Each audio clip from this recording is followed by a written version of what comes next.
Hey, Ollie, Nick here with Starfall Sabers. I'm gonna call you Ollie because I don't know how to pronounce your full name. My apologies. Um, but I wanted to, excuse me, make a quick video going over the operation of your saber, just how it comes apart. I'm sending this to Chris Skinner, my installer, as well, so that he has an idea for the install.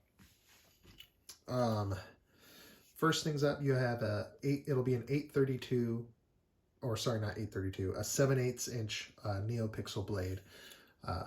That's what I built this saber for. Typically, all of my core and horn builds have the thinner blade.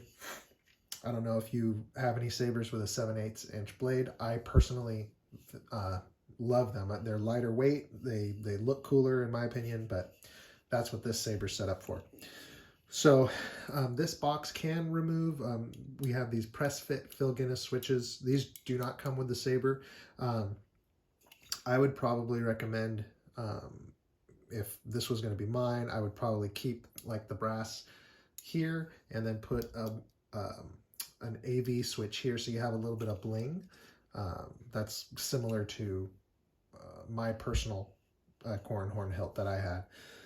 And so to remove, so this is a 1032 set screw for your blade. This is an 832 set screw for the NeoPixel module. So you have about 1.5 inches of blade depth, which is really good on a hilt this short. So this wrench that'll do your secure your blade will also take the rear reveal off. So you just back this up. And this is going to reveal the brass metal crystal chamber. So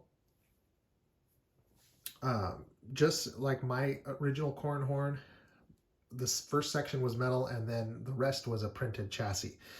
It was just printed in a brass color that was then weathered. So Chris can print it in different colors, or he can print like a black chassis and then paint it with brass highlights, and he can also put NeoPixel accents in the chassis, obviously, as well as lighting the crystal module as well. So just in case there was any confusion, on my personal one, only the first section was metal to accommodate the printed chassis. So that's the same setup that you can have for this saber as well. So there's different options that Chris can do with the chassis, and he can go over that with you.